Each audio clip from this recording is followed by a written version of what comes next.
Welcome into Hockey Sense, everybody. How are you today? As always, brought to you by First Community.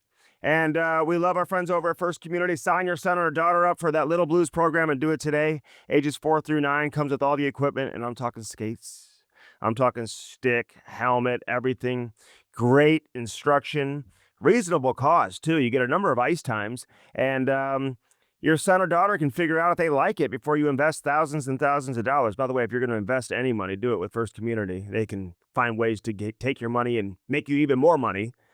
But get your son or daughter introduced to the game of ice hockey with Little Blues.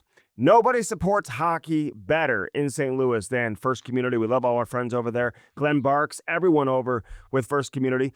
They just love the game and they support the game. Those are our type of people. They just announced Alexander Steen and Barrett Jackman going into this year's class, actually the 2026 class, because the ceremony won't be until January. Get your tickets. Go to stlouisblues.com. Get your tickets. Do all of that. But the Blues Hall of Fame is brought to you by who?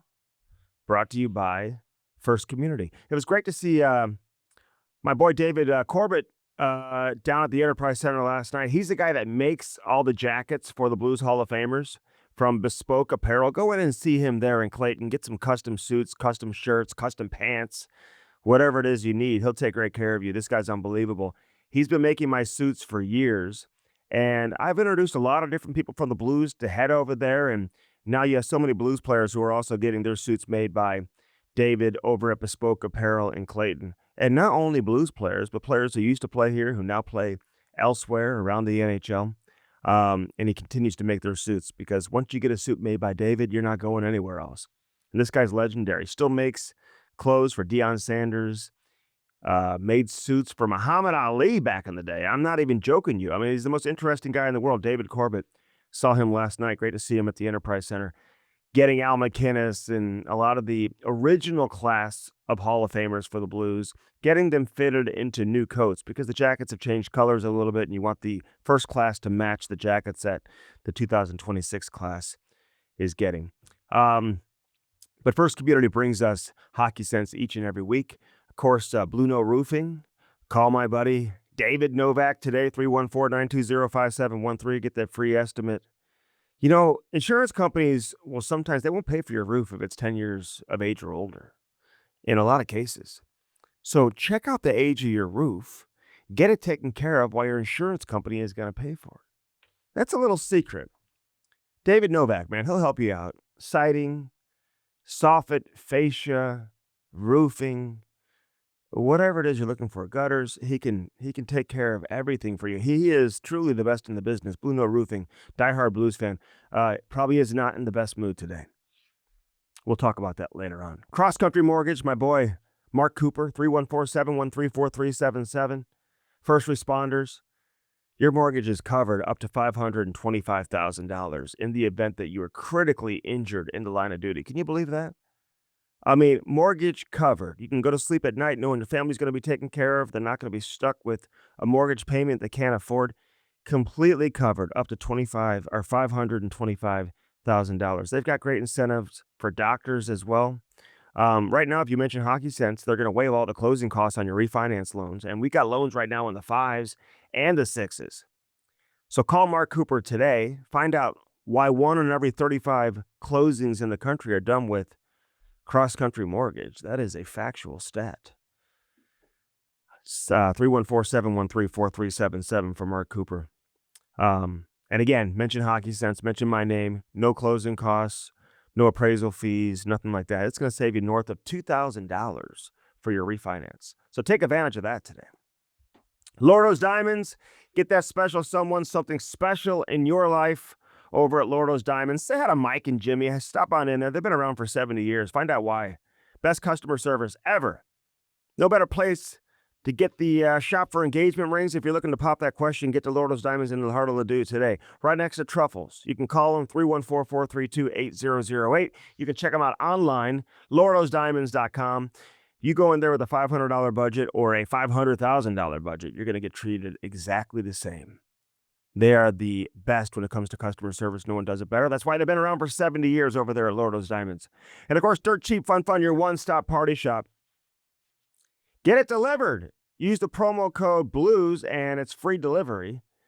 And don't sleep on the party supplies over there at Dirt Cheap. They got the best selection of beer, wine, and booze and all that. But if you've got Halloween parties, Thanksgiving, fall parties, whatever it is, campfires, get all your paper supplies and decorations and everything that you need from Dirt Cheap. But again, free delivery when you mention the promo code BLUES. Download the app today.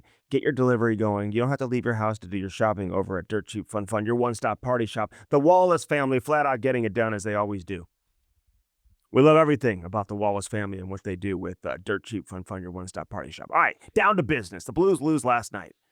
7-4 the final. They got the empty netter at the end. I thought we were going to see a miraculous comeback.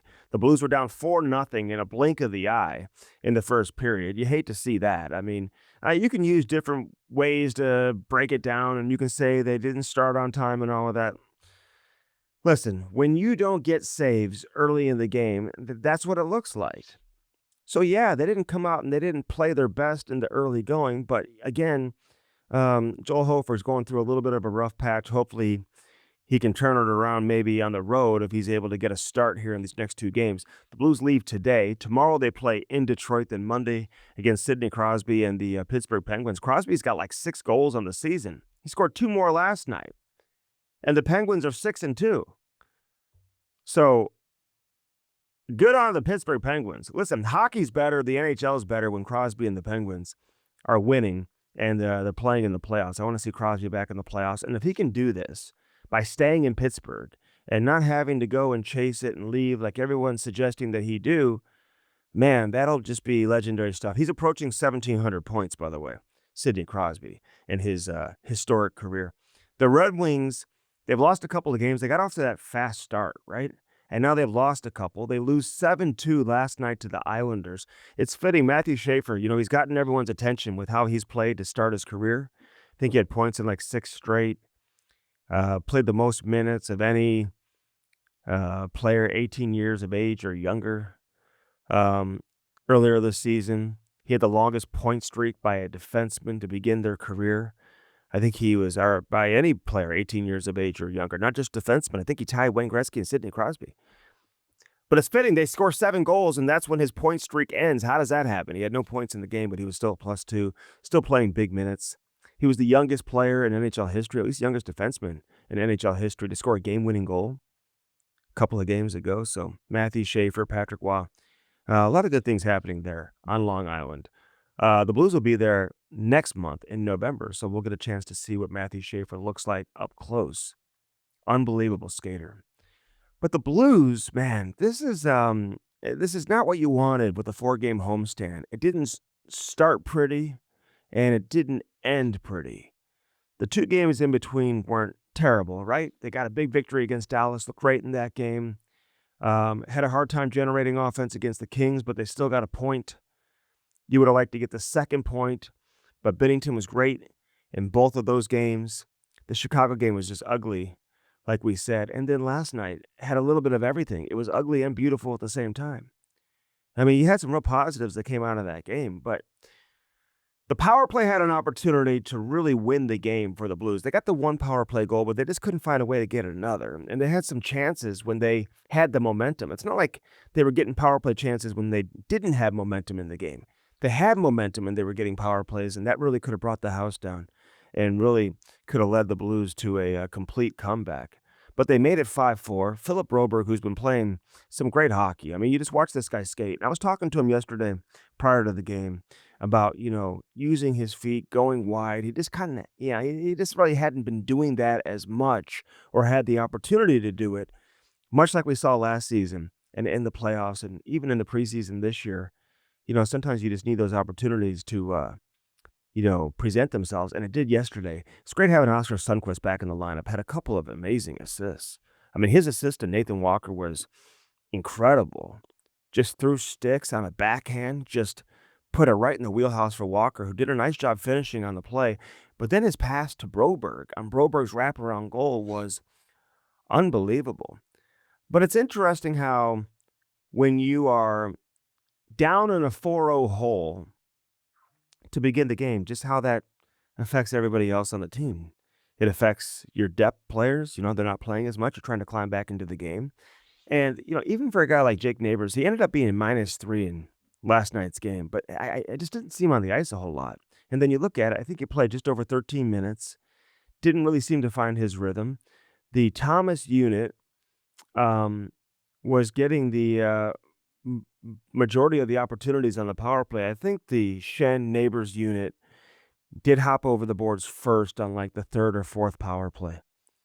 Um, I think it was the fourth power play. And, listen, I think it was a wise move by Jim Montgomery. You just had to mix it up because the first unit just wasn't getting it done when they had that chance on a couple of those power plays when they were trying to climb back into it. But Jake just didn't seem like he was able to find his rhythm. And, a lot of that may have to do with the fact that he just didn't see as much ice time, just didn't get on the ice that much. Shen was a physical force, and you like to see that. But they got to find some guys to step up and produce offensively, which is the challenge right now for this team.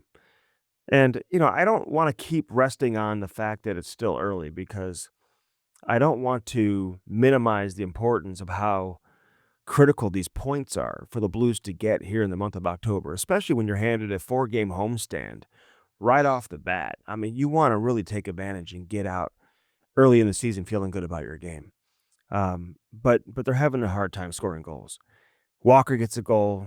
Sundqvist gets a couple of assists. He had Pius Suter come through. Broberg come through. So, even though the Kyrous and the Thomases have been quiet, Snuggerud's gotten a little bit quiet the last couple of games. Didn't play a ton in the previous game against LA. I think he had one shift in that third period. So these are all learning experiences for all these guys. Buchnevich gets on the off the schneid, gets his first goal of the season last night. They just need a lot of these guys to really get going at the same time, and hopefully that can happen back on the road where the Blues played their two best games, really, of the season in Vancouver and Calgary. I mean, you can say the Dallas game was a good game too, but I thought they really played with a lot of confidence on the road in Vancouver and in Calgary. So hopefully that repeats itself against a Detroit team who doesn't have Patrick Kane right now. There was some talk that he was only going to miss a couple of games, and he's missed the last 2 games, so he could very well be back in the lineup when the Blues see Detroit on Saturday. A lot of goals scored last night. I think 89 goals combined in the National Hockey League last night. 3 different players getting hat tricks. Logan Cooley had 4 points for Utah. Utah's a good team. I mean, Clayton Keller had 3 points, but Turk is doing his thing. I mean, all these guys up front, they've got a lot of skill. They look like a different team. They had 5 players in the lineup last night who were drafted in the top 10, which is just incredible. I mean, and that's how you turn your franchise around.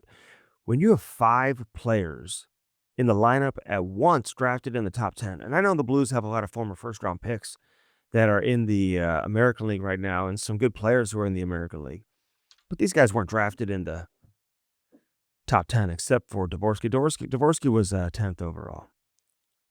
But, I mean, they're not getting top 5 picks. Haven't had a top 5 pick since Alex Pietrangelo. So, just tough all around. Keller is just the Blues killer. And I love talking to Clayton. And listen, I think he's really put himself on the inside towards making that USA Olympic team. I don't know how you leave him off, to be honest with you. He's gotten out to such a great start. And I know a lot of people are going to say, well, how are you going to build a team? You need to have, guys who can check and guys who can kill penalties. And he's a good player, man. I just think you got to find a way to put him on. And I know the rosters are increasing, and he's a guy, even if he's not in the lineup to start the tournament, which would still be a little bit shocking for me. You still would love to have him on the team. I know Caulfield's getting a lot of attention. He's scoring a bunch of goals right now in Montreal. There's just a lot of good players. Tage Thompson, obviously, in Buffalo. Is going to certainly get a lot of attention, especially after what he did in the World Championships. We had Billy Guerin on recently on the Chemistry podcast, and what did he say? He talked about how it matters if you go to the World Championships, and if you don't go and you say no, you better be pretty effing good. I think that's what he said. So anyway, we got a lot to get into on this edition of Hockey Sense, brought to you by First Community. Chris Wideman's going to be with us. We're going to talk about Logan Mailloux with him. He'll know about Mailloux a little bit, obviously, because of Wideman's connection to the Montreal Canadiens. And, it gets to a point, I think when you have a young player like a Logan Mailloux, I think everyone's got to calm down, maybe just kind of leave him alone for a little bit and just let him find his way on his own. And when I say everyone leave him alone, I'm not talking about the Al McInneses and the Chris Prongers and the Robert Bortuzos. I mean, listen, that's a great luxury to have for a young defenseman. That's internal stuff, right? When you have the voices and the experience and the knowledge internally, you want to take advantage of that. But I think a lot of the fans are getting on him and whatnot. I mean, I've said it now for 3 weeks straight that you may not be able to judge this trade until next Christmas at the earliest. And I'm talking about December 2026. And that's at the earliest. It may be another year from that point before you can truly break it down and get an idea of who won the trade, who lost the trade, and what the Blues have in this young defenseman who played his 13th career NHL game. So whatever he's lacking in NHL game experience, he's making up for it in resources around the team that can truly help him. I know it's gotten out there now that he watched a good portion of the game with Robert Bortuzzo, watched a couple of periods with Bortuzzo. Al McInnes slid over. They watched some of the game together. I was with Chris Pronger when he went up to Logan Mailloux. We were walking out of the building after the, I guess it was the Dallas game. And Pronger said to Mailloux, hey, listen, get my number or take my number and you call me and let's talk.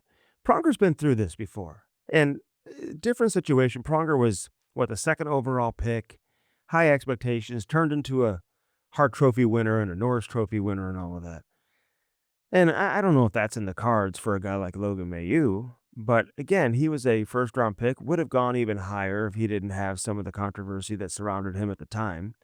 And if he didn't tell every team in the league, hey, don't draft me, then he probably would have gone maybe as high in the top 15. So we'll talk with Chris Wideman. But defensively right now, the Blues are just trying to figure it out. I mean, you got different guys playing with different guys pretty much every game, every period, every shift. They're just trying to find some combinations that work. And whenever you try to mix in a young, inexperienced player, I think, that's what happens. You're just, guys are going to play with different players. Tucker, it's different for him. This is the first year that he's made the team out of camp, I believe, or at least knew coming into the season that he was on the team.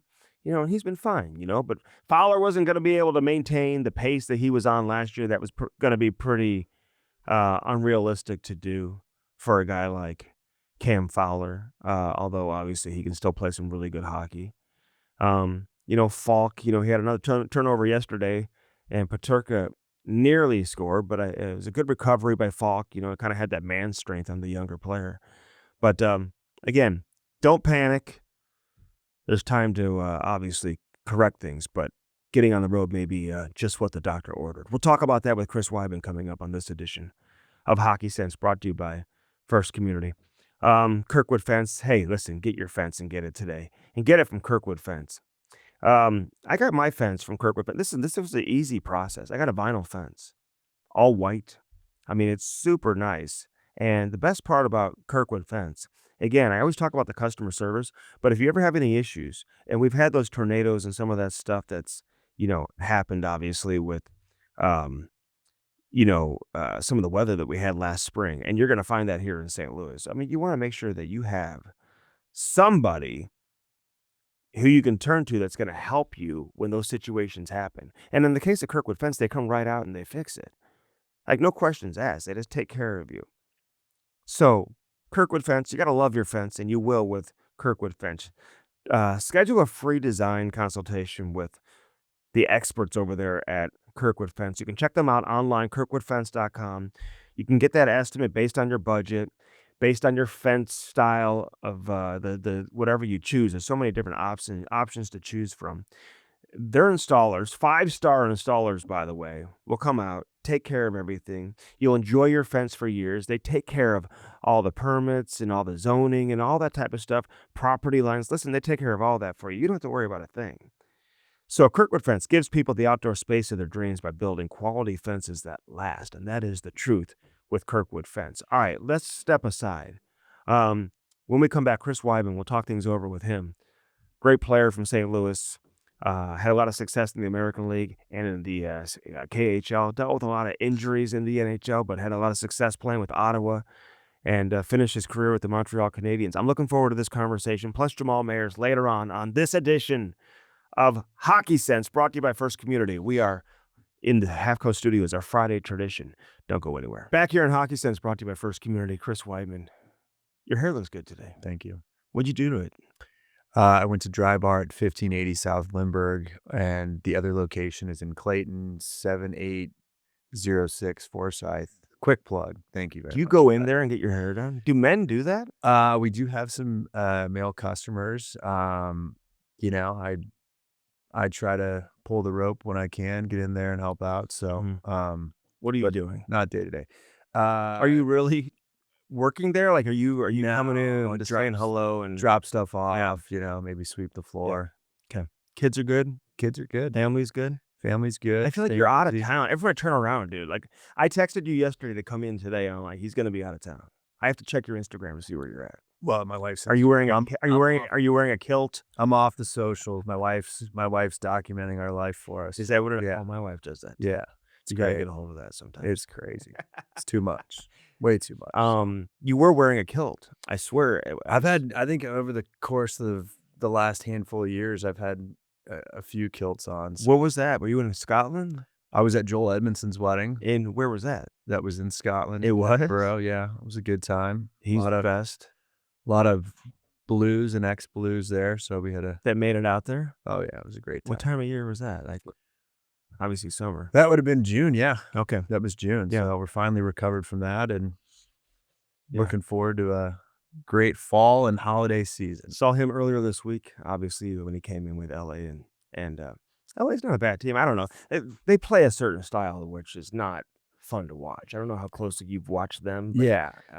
What are they doing here? Like, can't even get shots on goal. Not the most exciting. Honestly, like what Kopitar has been able to do at this age and still being a dominant player in the league is incredible. Yeah. And I think that, that Byfield's a great player. They got Kempe. They got to figure out what's going to happen with that. And, it's. If you were Colorado, would you rather re-sign Natchez or wait and see if Kempe becomes available and get Kempe? Because I think that's the carrot that they're dangling in front of Natchez. Hey, you don't want to take the money here, man. We're just going to go sign Kempe instead.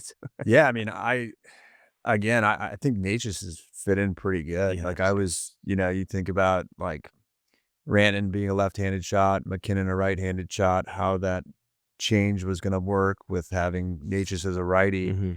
It's looked pretty good, but having that option in your back pocket to go out and sign Kempe is not bad. So we'll see. I think it's I don't think you could go wrong either way. All right, I'm watching Utah last night, and listen, we all know Clayton Keller, obviously, and he's always been the face of that team offensively, but they've got more than just Keller now. And Cooley gets the 4-point night. He had the hat trick, the natural hat trick in the first period. I still can't believe he turned down. I think 9.85 was the actual number that this guy would turn down. Some of these young guys, and I know they're all getting paid money, but when your best players are making 8, I think that's what Keller's making. He's making like 8. How do you do that inside that dressing room and turn down that money? I mean, help me understand this. Well, I think it's the economics of the league are changing, right? The cap's going to go up, and I would suspect that I think he has till January 1st to sign and get an 8-year deal, right? And then after January 1st, 7's your max. Correct. So 8 years at $9.8 million, right? To take a 7-year deal and amortize it, like you need big money, right? Like I don't know how you walk on that money. And 2, like I think the extra year of security, although the cap should be going up and you may be a little underpaid at the end, like you're still comes out of that deal under 30 years old, like you're going to get another contract. Are you in or are you out? You know what I'm saying? Like, I mean, do veteran players, like when that gets out, is that a conversation that takes place in the room? Like would a veteran player be like, hey, why you don't want to stick? What is it? Like would that, or does everyone just kind of like let the business side, you do your thing and we don't get involved in it? Yeah, I think guys just let business happen. I don't think there's probably not a ton of internal pressure, but you look at the deal that Lane Hudson signed in Montreal. I think the guys that's a pretty eye-opening deal, right? He comes in the locker room, the guys are like, this guy probably took less money than he could have got, wasn't a distraction about it, right? Got it done right away, and basically said to the team and the fan base, like, I want to be here. Yeah. I don't care. And they gave him a ton of signing bonus money, right? So there's a That's a luxury you have Yeah. when you're yeah. probably the most, I don't know, top 2 or 3 efficient teams in terms of making money, right? Like they've got a Does it feel strong- different playing there in Montreal? Like because they have so much money, do they treat are you treated differently? Yeah. They I mean, you came from Ottawa too, like in the different teams. Like, yeah, I mean, in Montreal, there's a family room. They've got a daycare for the kids, so the wives can watch the game. Like it's they go all out. And Jeff and Kate Molson are, the best owners that I've ever been around in sports, and they know,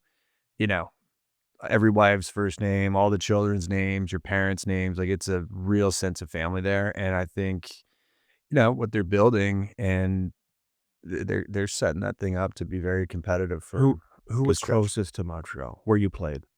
Where the ownership really looked after the fans? Was Edmonton good? Edmonton was really Yeah, I good. hear Yeah, that. they do a great job there. I played a very, very tiny bit in Florida, but that was before they were kind of building what they have now. I hear things are great there, but I think it's becoming competitive, right? Like guys, when they're going into free agency, right? Taxes are a huge thing, quality of life, but then, what's the ownership like? What's the investment into the current team, and what are they willing to do moving forward to make the team competitive? And listen, I always go back to Florida. And I know when all these guys signed their deals, it was before this next CBA was agreed to, and we know that the cap is going to be going up as much as it is. But it's like, Barkov signs for $10 million, then Kachuk comes in at $9.5. You got Reinhardt at $8. It's just like everybody's kind of falls in line.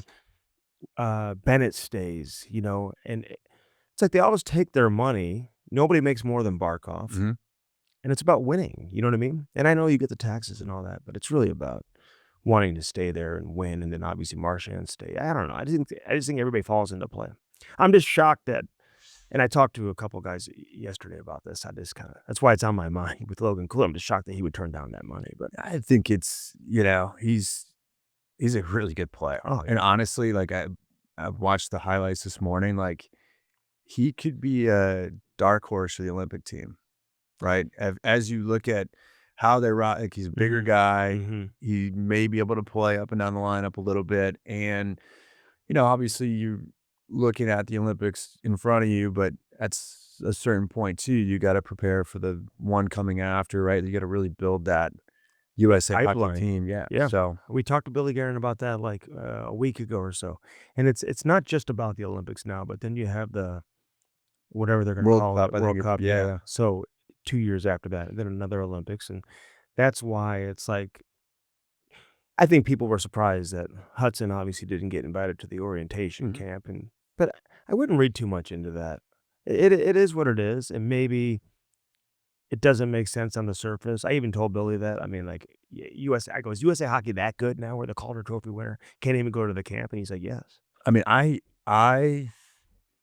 I'm not going to use the GM's name or the team, but I was told by a GM, and this kid wins the Calder, right?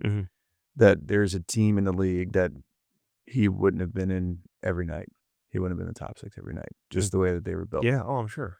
And, right? And like you think about that, but like I'd take that kid on my team any day. Yeah. He's incredible. He is. But, for the role that he would have, you have other guys, right? So I mean, I get it. I think he has to keep a long-term perspective too, and he'll put that jersey on at some point. And he'll be a big part of US. 100%. And it could even happen. Who knows if injuries take place and what goes down. I thought his dad kind of put him in a bad spot there. That was probably wasn't a smart move. But I love the way the kid came out and how he handled it. But I think the contract situation kind of squashed that, right? It's like, hey. Like, this is who I am as a person.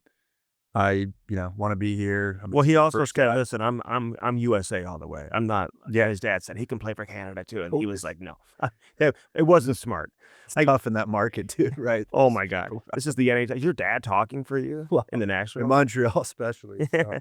Yeah. So, but he is fun to watch. Caulfield, would you put him on like Clayton Keller, Caulfield? I mean, is there room for all these? I mean, I don't know how many guys they take. I think Cole's had a great start to the year. He had 2 goals last night, and I know that part of his motivation He can and score. playing well. And I mean, you look at just in the last, 3-4 years since Marty's gotten there, I mean, he's really turned into a Mm-hmm. full 200-foot player, and he's got a great line. Really? See, people don't say that about him. Like, Yeah, I mean, you go watch those guys play. I mean, that line gets tough matchups. Slavkovsky, Suzuki, Caulfield. I mean, they play 200 feet because they Mhm. have to. Yeah. They're seeing a lot of top line matchups, and it traditionally or historically over the last handful of years hasn't been a deep team, right? Mhm. So they had to carry the mail offensively, but if you don't play defense, you're going to lose, Yeah. right? So they starting to get competitive, starting to be a real team, and I think they're top 5 in the league right now. They're 6-2, I think. So Yeah. Oh, yeah. No, they got off to a great start, which is important, But, like, people were putting them and Detroit in the same category because they both got off to good starts. Now Mhm. Detroit's lost a couple of games in a row. They got pounded pretty good last night by New York, gave up seven goals. But as a defenseman, though, you see this Matthew Schaefer come in at 18 years Wow. of age. And Hudson, like, his brother at BU, like, he may even be better. Yeah, I know. This I guy's know. unbelievable. When did this become a thing where all these you were considered like you got to the league because of your skating for the most part, right? Like, When I was 25, I'll never forget Mark Crawford sitting me down and said, "Hey, you're going to be in and out of the lineup. You're going to watch. You're going to learn.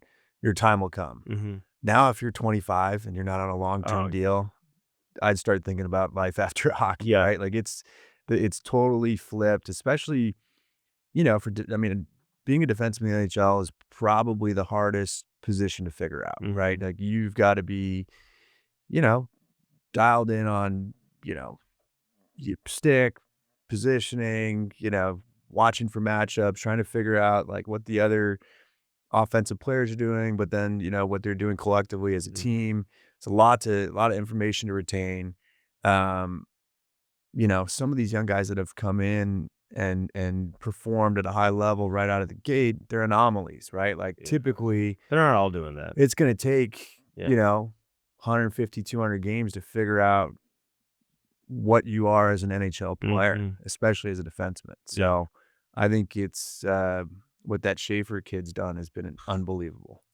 He scores in every game. He got He points might in make Team Canada. oh my god. I don't know how. I don't know who you take off, but Celebrini, would you put him on there? He gets I 5 would. points last night. I would. Yeah, I think it's again like you gotta. I don't think anybody that you're taking out for him, you're not going to change the trajectory of that current team, but I Mhm. think you got to build for the future, right? Yeah. Because there's going to be another Olympics, there's going to be another World Cup. Like you got to start building. And he can fit in right now, and Yeah, he can play in your bottom six. he's a world class player, and I've heard very good things about him as a teammate Yeah. in person. So Yeah.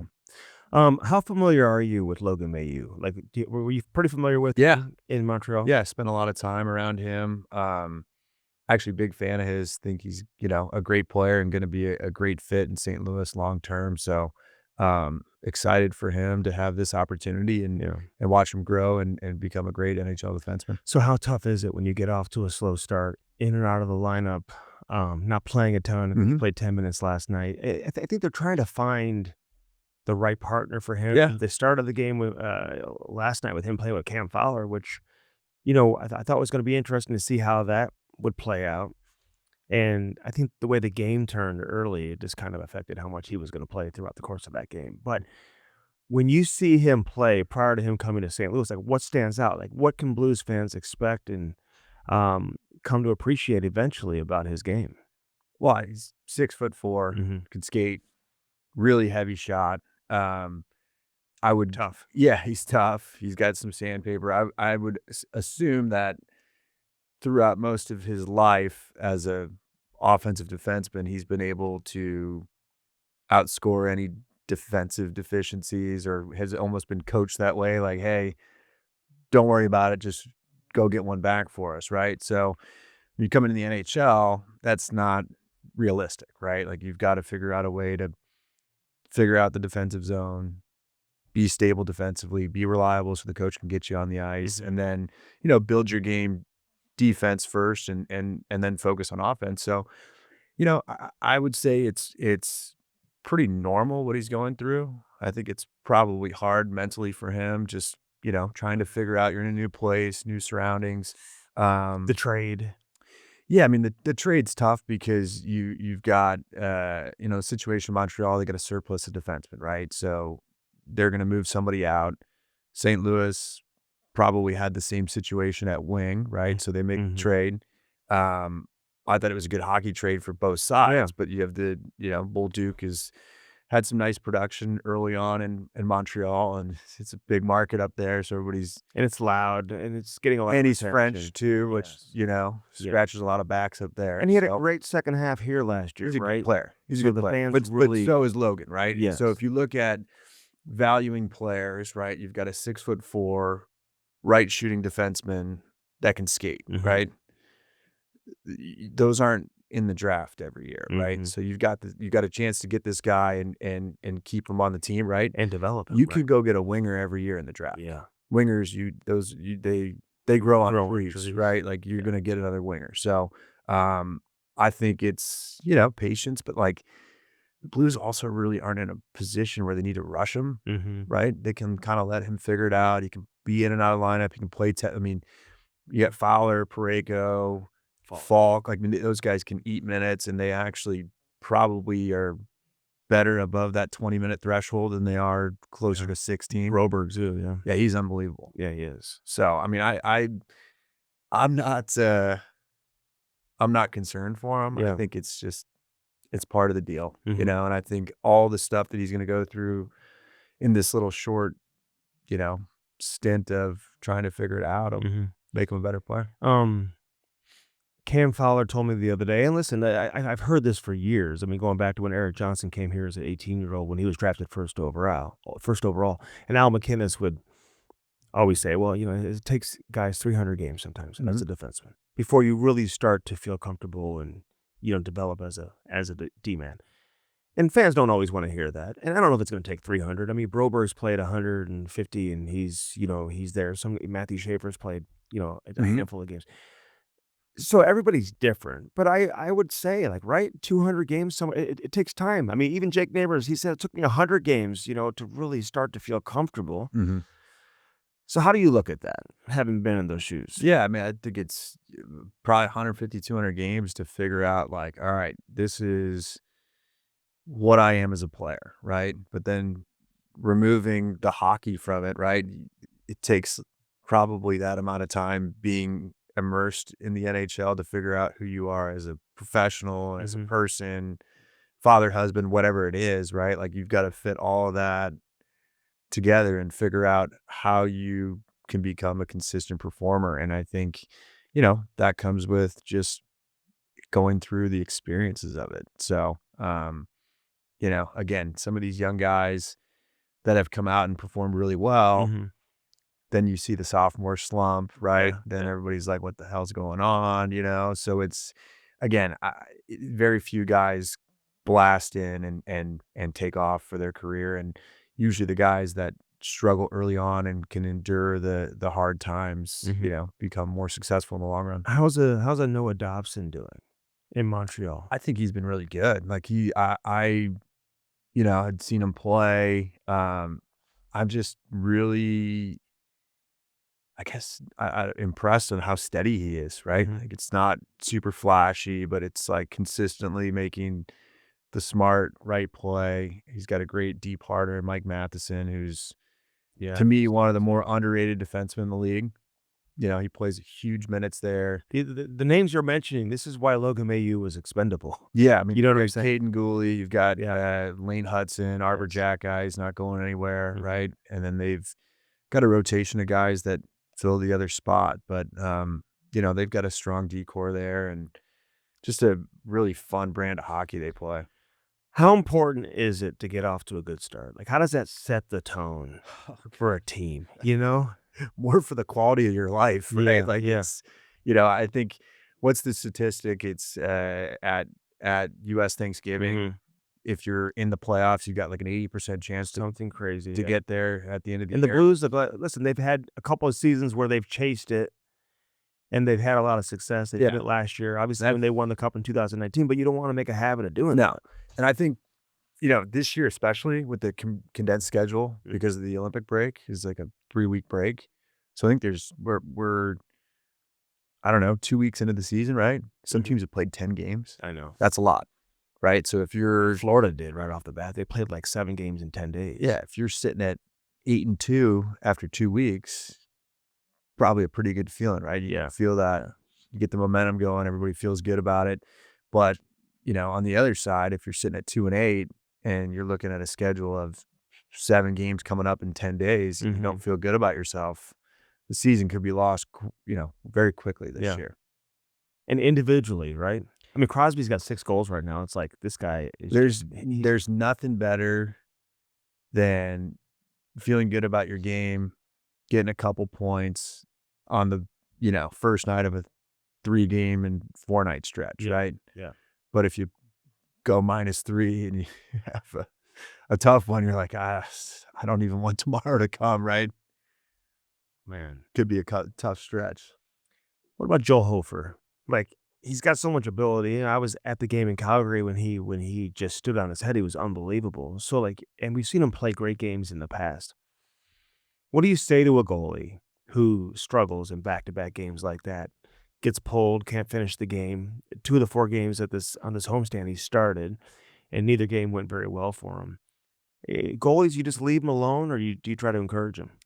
But I think that having a partner like Benner is Mhm. probably very helpful. A guy that's a really good pro, is mentally just, locked in and knows how to just kind of control his situation. So I would assume they're able to lean on each other and been around those guys quite a bit. But um, obviously Benner's one of the better goalies in the league, but really impressed by how he carries himself. So I would assume he's a very positive impact on Hof. Yeah. And I know the plan was to play Hofer more this year. Mm-hmm. He's a good goalie. Really good He's goalie. big, Yeah. right? You can't teach the size. He blocks a lot. Right. So, it's again, probably one of those stretches where like games are coming quick. Mhm. You don't feel good about your game. Almost like a negative, right? But if you're feeling good, like Dobish in Montreal, right? Like they're Man. playing every other night and he's getting in the net. He's what, 5-0. I know. It's unreal. He's unreal. It's unreal. He really is. I mean, when he first came, I'm like, all right, can someone just like hit him with the puck? Mhm. Like in practice, he wasn't like, then he gets in the game. We're like, What do you mean? he couldn't save Oh, a he- soccer ball. in Really? practice. Yeah. He The first land couple- attack yeah, breaks yeah. where the guys being like, "Oh my!" They're like, goodness, oh man, this guy yeah. can't stop the puck. And then he gets in there. He's a gamer, man. Like Yeah. he's funny and he's kind of just like Yeah. a little bit of a goofball. Like, I think the guys really enjoy and like having him in the room. Mhm. It's good personality, but like what he's done this year. I was coaching AAA with Scott Sanderson and Lubos Barteco when he came Mhm. over, and Lubos was the one who brought him over Yeah. here and was like, "This kid, like he's It's a like crazy I'm story. like, "What?" Like Lewis was like very nonchalantly, he'd be like, "Yeah, he's like on radar for national team." I'm like, and he's coming over here to play U18. I'm like, "What's going on here?" Like, St. Louis. doesn't even make any sense. And he came here, he like instantly like loved it. And his brother comes, and then and he was so good. I called this high school state championship game. I didn't know it's Mid-States high hockey, whatever. But he was playing at this Smet, and I'm between the benches, and like he made like 60 saves, dude. They couldn't score on this kid. He was unbelievable. And then he went to Blues development camp the year that the Blues won the cup, Mm-hmm. and he was like the best goalie there, But he really wasn't there to earn a contract. It wasn't really Yeah. great. He was they needed bodies. Yeah. The Blues won the cup. They kind of put a prospect camp together. Actually had the camp down at the Enterprise Center. So I don't even know how many goalies they had there that were actually belonged to the Blues. But then he lit it up at Ohio State, and now he's doing his thing. I had him in here during the summer, man. I couldn't be happier for him, but I think he is legit good. I don't think He's we just- really good. Yeah. No, he's really good. And he had a great start last year when they called him up. But this year he's been, really solid and giving them the stability to not play Monty every night, Yeah. He And- scored a goal in midget hockey. Really. Like, went over the top, like, from its goal He's line. not afraid to play the puck. No. This dude is out of his net. I'm like, where are you going? Yeah, it was like a pulled Loves goalie to touch the situation. puck. He just gets he comes out of the net and like just like all of a sudden it's like over it over everyone's head and he scores a goal, which I don't know. I've never seen that happen at the youth level ever. I don't know if I haven't seen a goalie goal in No, person. no, They're pretty rare. I know. Well, I wasn't there for the game, but it was on video and you could find it. But pretty unbelievable. So, what do you got going on, man? What are you doing? Oh, You want to get back into hockey? Like, are you? I'm doing some stuff right now. Yeah. What are you doing? I've got NDAs signed all over the place. I can't you even do? talk Can't about it. even Yeah, talk no, about it. no. I've honestly, I've enjoyed watching my sons just getting started playing, learn to play. So Yeah. trying to be as Is he involved. doing the Little Blues? Doing Little Blues. Best. I don't. I can plug those guys. The best. First Community is our title sponsor here, so they put on Little. It's the Blues, so best program I've ever seen. ever. It's unbelievable. With the coaching and the organization, like everything's All your organized. equipment. Oh man, I couldn't believe it. First class. My son started with that too, Yeah, and I loved it. yeah, they do a great job. We did like 2 sessions, like Yeah, I think he's gonna do he did the whatever, the early fall session. Now he's gonna do the next one. So he loved it. okay, It's great. that's a good So, plug. yeah, So how old is absolutely. he now? He's gonna be 4 in December. So Okay. he's a little young for it, but I mean, there's not a lot of activities for that age. So I'm like, you're playing hockey. Yeah, exactly. Just go play hockey. And mom's got a great line. She's like, people ask my wife, like, hey, is Henry gonna play hockey? And she's like, well, I don't want to learn the rules to another sport. So yeah, I finally learned the rules to hockey. My so I got a kid who's playing hockey. My daughter plays soccer, but my wife literally has a book that she reads at night. Yeah. Teaches her about soccer. Yeah. Like, I mean, she doesn't know anything about soccer. She's like, it's so embarrassing. It's just it's some of these moms, like they're so into it. They know everything. that's a snooze fest of a sport. I know. But like when they're at the high levels, like it's fun to watch. Well, yeah. you know? I'm just thinking of like No, watching it that is. 3-year-old Oh no. Like chase the ball around in a pack, and they don't even need a net out there. So no. And Alex, his kids are good. my brother's kid is so they got one. They're expecting one in January. He's working with dad at UBS. Yeah, So good. got the whole my sister's over there too. So the whole family.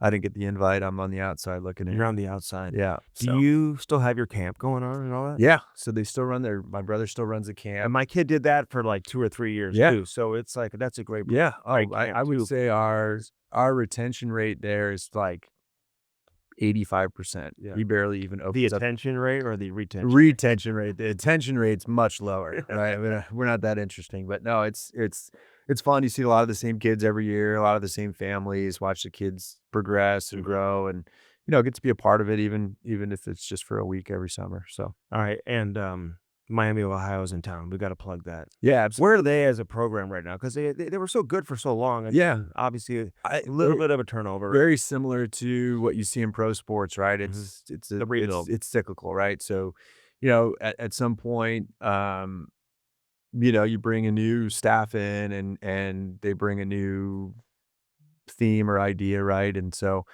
new staffs come in. They've turned over 20 players, which is extremely unique and very, I don't know, seriously, very aggressive, Mhm. and awesome that the university stood behind the coach and honored all the scholarships for players that weren't going to be on the team Oh, really? Yeah, moving They forward. still So stayed with it. they had the option to stay at school and go to school on their scholarship, or enter the portal and find a new place to play. So awesome that the school bought in for that. They're on board with getting the program back on track and being a national contender. And I've got a lot of faith in the staff and the message that they're bringing with the current players, but then also what they're selling to recruits and trying to show them that, hey, this is a school where you can develop, you can get better, and you can have an opportunity to play after and make a living. So Is hockey still popular there among the students and everything? yeah, I think that they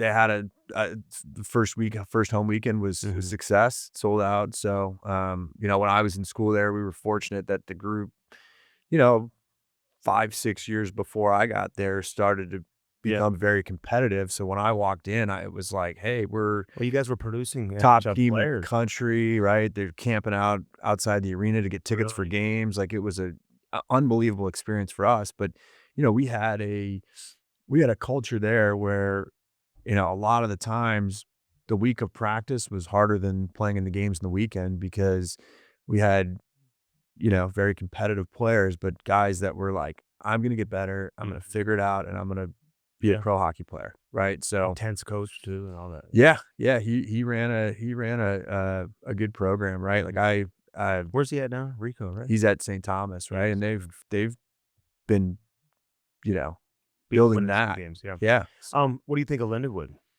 I mean, they just beat Denver. Yeah, I mean, honestly, like I was talking to somebody earlier this week, right, and we're talking about college hockey because he was interested in is Mizzou going to make a move? Is somebody in the SEC going to make a move? And just being around Rico as a coach, I think that his strongest skills are probably in like building the program. If I was an SEC or an ACC school, I'd be calling Rico Blasi. Say, build me a hockey team. Really? Yeah. So that's And I great. think the first mover in one of these Power 5 conferences outside of the Big Ten, because they're already doing it, you can get good quick. It's a fun sport. It's exciting. It's. You think we're going to see that? Like a lot of these big brand schools start having D1 hockey teams? We're seeing it already. I mean, I think someone's going to do it.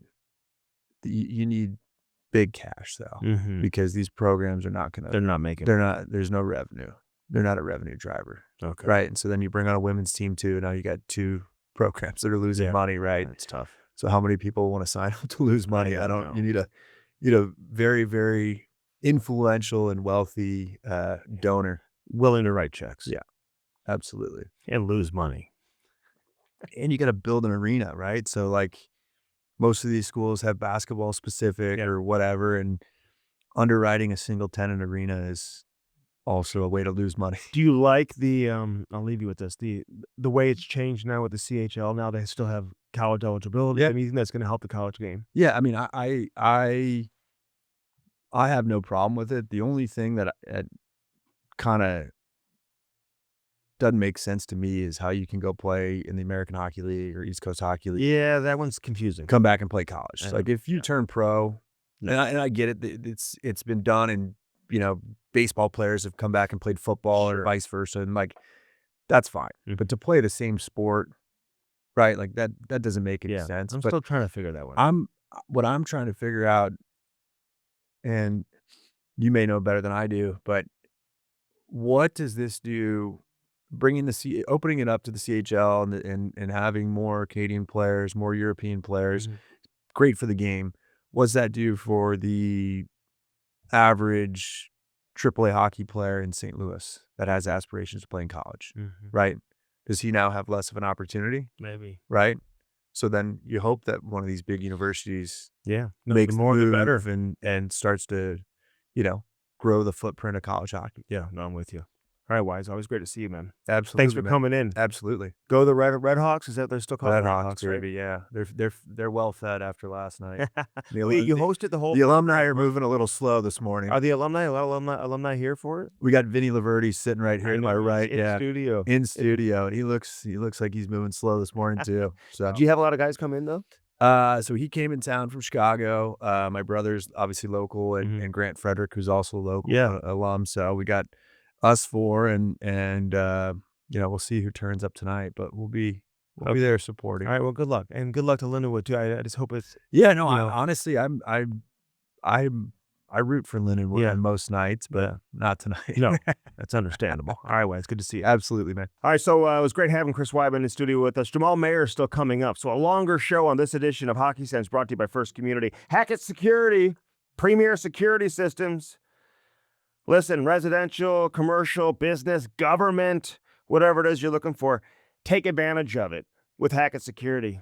Go to sleep at night. Have that peace of mind knowing Hackett Security is there for you. Great security cameras. I mean, they are so attentive too. Fire, police, whatever the situation calls for. When you design your residential security system, they know nothing's more important than the safety of the family. So listen, they come in. They are very precise in terms of how they put it together. 24/7 live monitoring. They've got the certified central monitoring station. It truly is incredible. Increased security with smart or magnetic stripe cards if that's what you want. You can get print scans, picture ID badges. They hook you up for the commercial security. Residential as well, obviously. They specialize in reliable, innovative burglar and fire alarms, always keeping a sharp eye on your assets. Make sure you're safe. Make sure you're secure with Hackett Security. Give them a call today, 314-432-4200.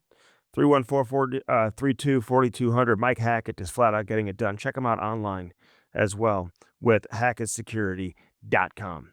Again, First Community brings us hockey sense each and every week. We talked about that Little Blues program. Get your son or daughter signed up today with Little Blues. Chris Wideman just gave the best endorsement ever. Ages 4 through 9. Do it today. FirstCommunity.com. Blue Note Roofing, 314-920-5713. Call David Novak today. Let him take great care of you. Dirt Cheap Fun, your one-stop party shop now. You got to download that app. Check out all the specials and everything else you're looking for with Dirt Cheap. And do that today. And don't sleep on the party supplies. You have Halloween parties coming up. All the paper goods, all the decorations, the napkins, all of that. You can get everything at Dirt Cheap. Get it delivered for free when you use the promo code BLUES. You have to live within 10 miles of the actual store. But there's so many stores around town. I guarantee you live in the radius. So check that out. Get that app downloaded today and get that free delivery from the one and only Dirt Cheap Fun, your one-stop party shop. Cheap, fun. All right. Jamal Mayers joins me next here in studio. Looking forward to our conversation with Jammer. Don't go anywhere. All right, Jamal Mayers is with us. Jammer, Blues lose 7-4 last night. I mean, we've talked about it a little bit here, but I'm just, getting off to a start is so important for so many different reasons, right? You just want to feel good about your game. You want to individually feel good about where you're at. As a team, you want to feel good about where you're at. Yep. If you're at Jim Montgomery right now, you saw him be a little bit frustrated earlier in the homestand. Then they come out and they don't have a good first period again. How do you look at this team in terms of where they're at right now? I think perhaps they have an inflated sense of who they are as a team. And maybe, sometimes when you play, you're not your starter, the team takes the exhale and says, oh, Utah, we can take a break. As they quickly found out, that team, especially their top six, have some really, really special high-end skill on both two lines, on both first and second line. Let's be honest, I think it's easy to say, well, Hofer didn't have his stuff, which he didn't. But when you look up at the board, sure, they had, 3 goals on 9 shots or whatever it was, 4 goals on whatever it was. You still only had 3 shots. 8 shot attempts in the first period.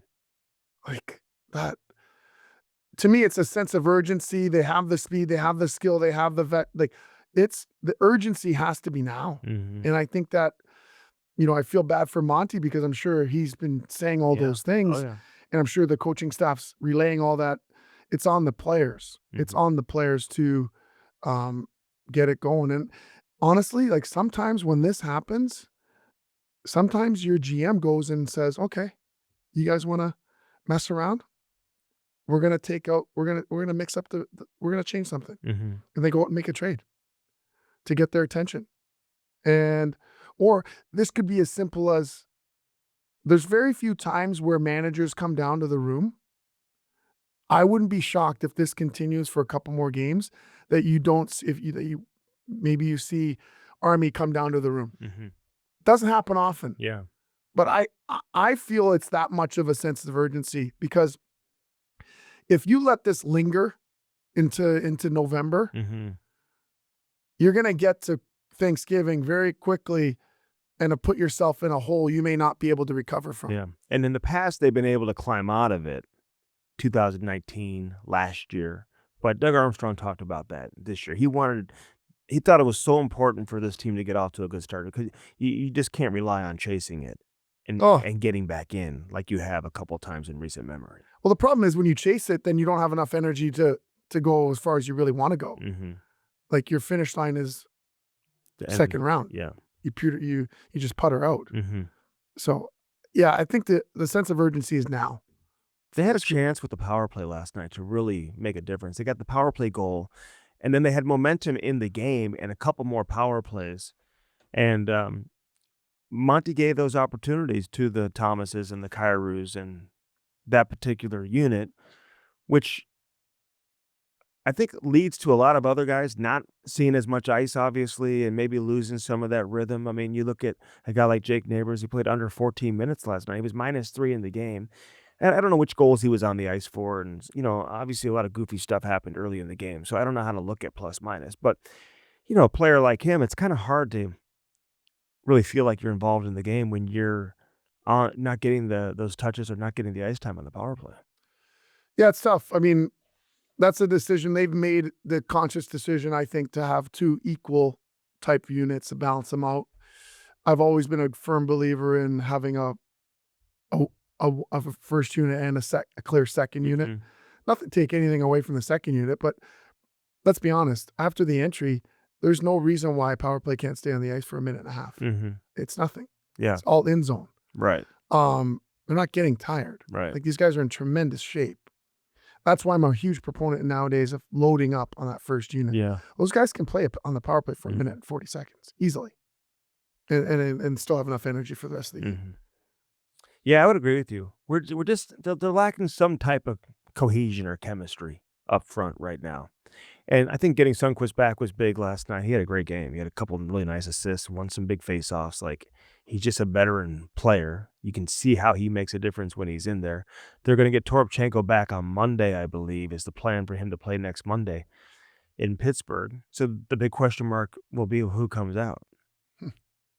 Is a guy like Bukestad, like, is he, like Matthew Joseph, honestly, is, he's getting under the skin of the other team. He's not finishing, and he's had a couple of chances to finish, some breakaways, but his speed is noticeable. And he had those guys frustrated last night. They were chasing after him after the whistle and some of that stuff. So I don't know if he's the guy that comes out. Like, how do you see Toropchenko coming in and, like, Bukestad's a guy they signed to a 2-year deal, and I think at 1.7.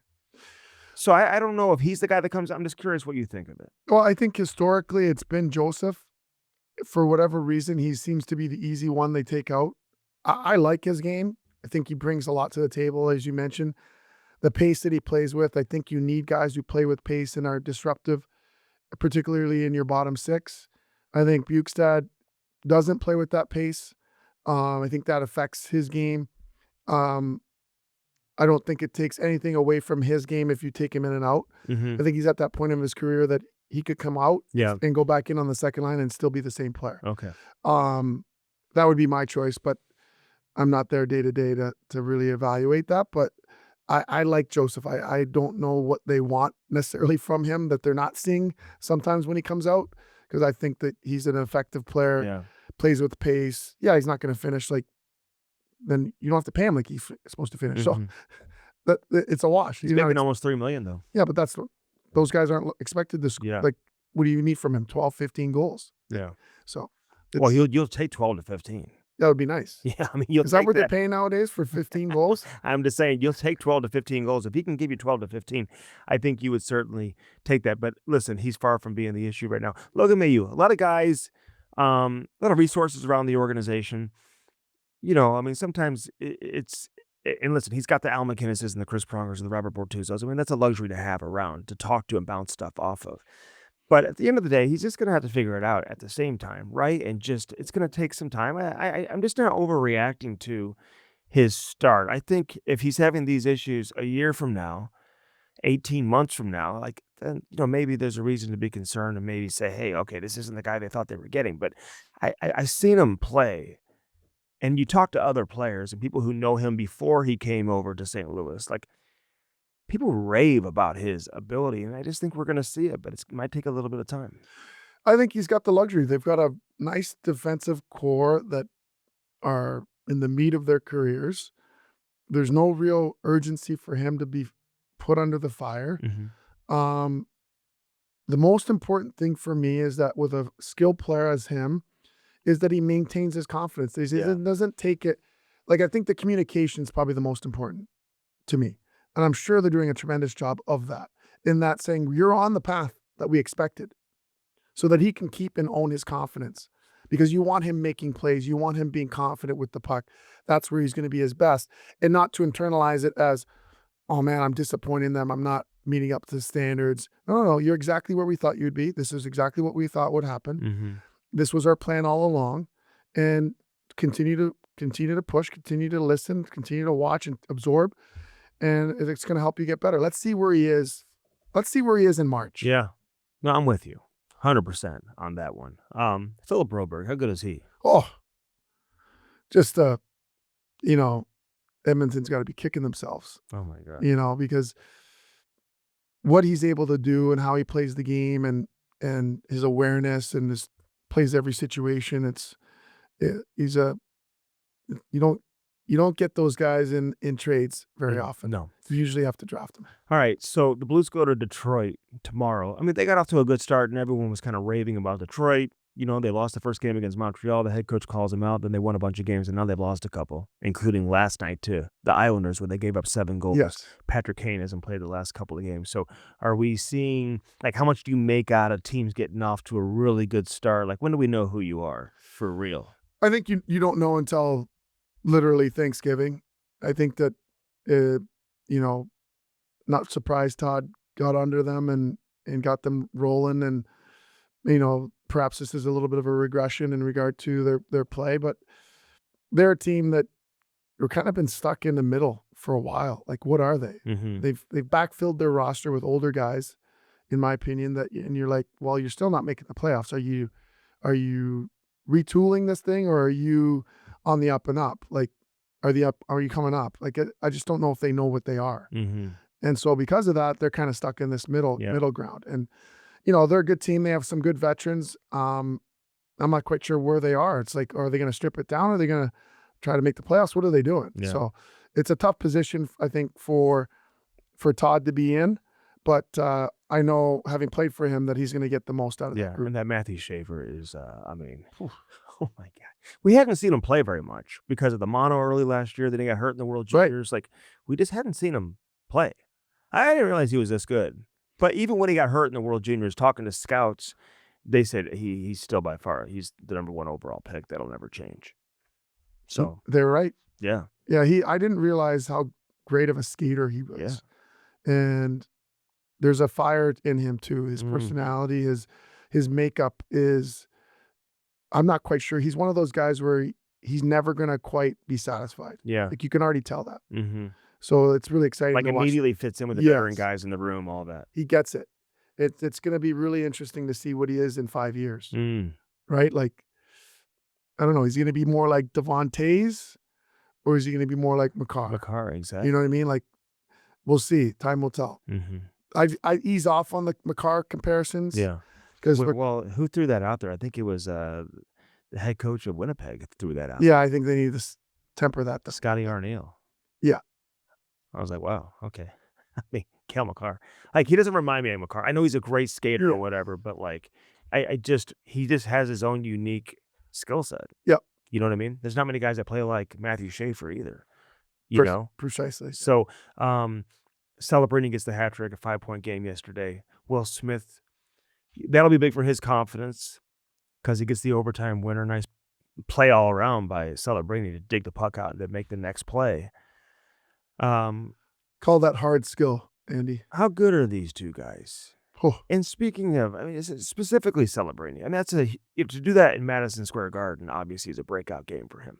So I was just talking to Wideman about him being on a Canadian Olympic team. I just feel like, it's going to be hard to leave him off, to be honest with you. I think he's got the endorsement of a guy like Crosby and McKinnon.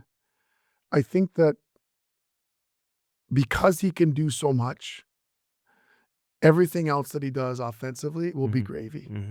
He can come in and be a 4th-line center. Who's going to want to play against him? Exactly.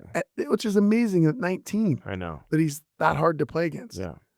He's the perfect example for any young hockey player to watch. And that was their first win of the year, right? So And that's tough for a young kid to lose all the time, too, because he is the face of that team. Yes. So even when you're 19, do you take that pressure on?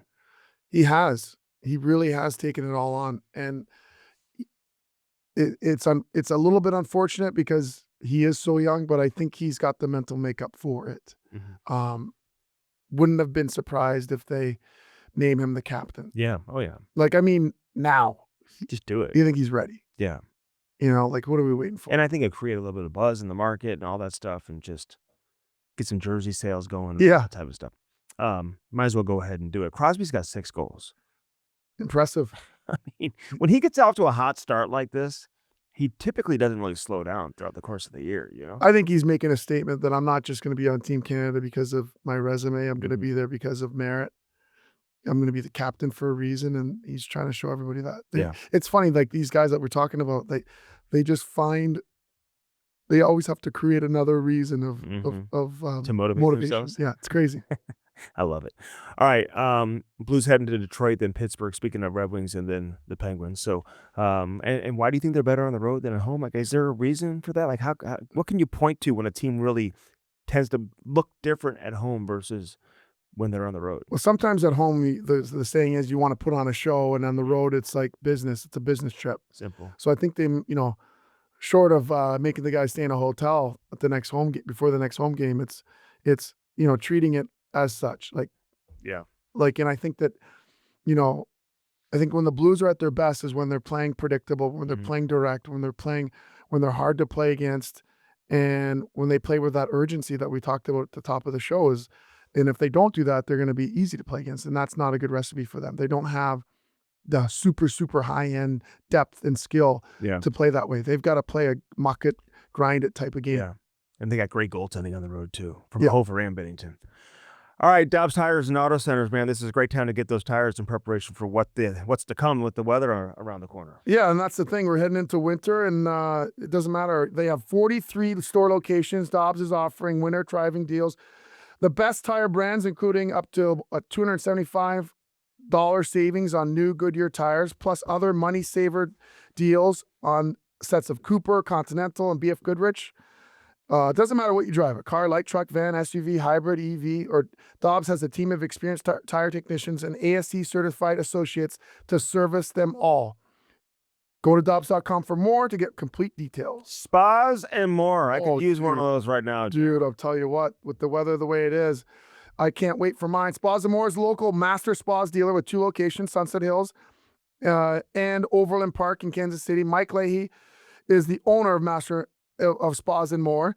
They have Master Spas, which is an American hot tub swim spa manufacturer in Fort Wayne, Indiana, the largest hot tub and swim spa manufacturer in the U.S. You know the old Michael Phelps thing they have there, the I've heard of them. Yeah. Unbelievable cold tubs. And Spas and More offers high-quality hot tubs, swim spas, cold tubs, infrared saunas for all of your health, wellness, and relaxation needs. Turn your backyard into an oasis of your dreams with Master Spas from Spas and More. Spas and More is located at 12957 Gravois Road in Sunset Hills, where we put the in spa. Angie Hess, by the way, was at the game last night. Big shout out, Dave. Nice. Yes. There you go. Big shout out. I could use one of those swim spas. Buddy. Oh, my God. Oh, I like it. Now you're on board. I like it. I'm on board. She knows that. What are you having for dinner, though, tonight? Because you're home this weekend. So Buddy. I'm jealous. It's my birthday, too. Today? I didn't even say happy Big birthday. shout out, Jeremy. Unbelievable. Happy birthday. That's it. Yeah. Barlino's, 5 restaurants. Barlino's South, Barlino's Osteria, Chris's Pancake and Dining, Chris's at the Docket, and Barlino's Twin Oaks, my favorite one. They forge many lasting relationships with their customers. Their family model, cook good food, serve plenty. 50 plus years in business. I'm 51. Only 2 places to dine, at home or at one of Barlino's family of restaurants. All right, big shout out. Happy birthday, Jammer. What's on the docket for we got dinner tonight. You do? Yeah. So that's it. And a tournament. Do you like your birthday? No, It's hard. Dude, you're getting there. Yeah, oh yeah. You're getting there. It's hard. You're approaching. And we're getting there. Slowly but surely. Thanks for coming in, as always. Absolutely. All right, Tons of fun. Jamal Mayers. All right, this has been Hockey Sense. It's always brought to you by First Community. Aiden in the house. We're at the Half Coast Studios. Great to have you with us. Our Friday tradition all year round continues with Hockey Sense. Have a great weekend, everybody.